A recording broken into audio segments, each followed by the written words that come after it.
জমি জোর করে বাউট কর্তৃপক্ষ জোর করে আমাদের ব্যক্তি মালিকানা জমি নিচ্ছে। শত শত মানুষ আছে, সবাই যারা মামলার শরণাপন্ন, ভয় ভীতি বিভিন্নভাবে দেখাচ্ছে, মারে ফেলবে, খুন খারাপি করবে, মামলা হয়রানি করবে, পুলিশ দিয়ে ধরাবে, হচ্ছে ওরা প্রভাবশালী, ওদের ভয়ে আমরা ভীতস্ত। এখন এর ইতিপূর্বে আমি কিন্তু এই কথা বলেন না, আমি আবার চাই। আমার পরিবার ইতিপূর্বে আমি টিউনো স্যার সহ ডিসি স্যার সবাই অবগত করছি, কিন্তু ওনারা কোনো শোনে নাই। বরং আমার ব্যক্তি মালিকানা জমি এবং অনেকের জমি এই হচ্ছে রাস্তার ধারে সবার জমি এরকম ব্যক্তি মালিকানা জোর করে উনি নিচ্ছে। টিউনো স্যার বরং আমার গাছগাছালি তারপরে ঘর বাড়ি সম্পূর্ণ জোর করে কাটছে। এবং আমি যখন দেখি যে সমস্যা এবং সবাই মারতে ধারতে আসে, তখন হচ্ছে ওখানে রোল স্ট্যাটাস কু জারি হয়, নিষেধাজ্ঞা জারি হয়। এই নিষেধাজ্ঞা উপেক্ষা করে ওনারা জোর করে গত 22 তারিখে আশরাফ, তারপরে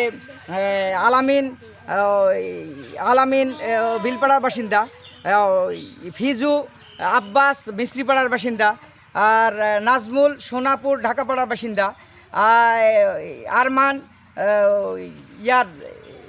ফুলবাড়িয়ার বাসিন্দা, সবাই মিলে এবং অজ্ঞাতনামা 12-13 জন আছে।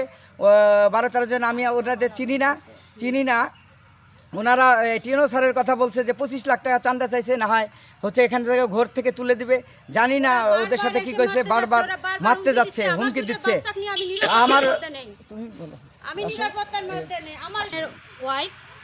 আমি হচ্ছে বিলপাড়ার বাসিন্দা এবং এই বাড়ির বউ। আমার হাজব্যান্ডের কোনো নিশ্চয়তা নাই। এই জমি নিয়ে, রাস্তা নিয়ে সবাই একমত আছে, রাস্তা করতে দিবে না।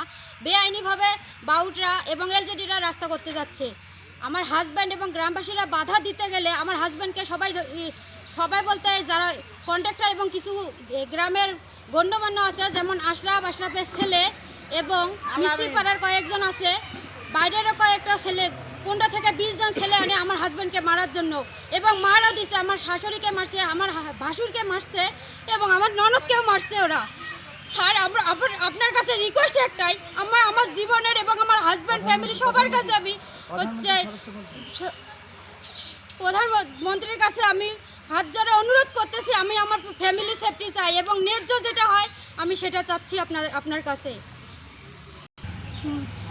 থানায় গেছিলাম, স্যার কেস তো নেয়নি, বরং অপমান অপদস্থ করে বাইর করে দিয়েছে। টিউনো স্যারের কাছে গেছি, টিউনো স্যার কোনো কথা নেয়নি, কোনো কথাই শুনতে চায়নি। আনসার দিয়ে বাইর করে দেয়, ধাক্কা দিয়ে বাইর করে দিয়েছে। আনসার সিগনেচার করে নিছে আমার শাশুড়ির কাছ থেকে জোর করে। বলছে যে আমি যে এখানে আসছি তার হাজিরাটা, বলছে আন্টি আমি তার হাজিরাটা নিব, তাছাড়া কিছু না। উনি এই কথা বলছে। আরাফাত স্যার আলাউদ্দিন স্যার হচ্ছে টিউনো স্যার, উনি এই কথা বলে আমাদের কাছে সিগনেচার নিয়ে নিছে। এখন আমাদের উপরে হুমকি দিচ্ছে ওনারাই সবাই।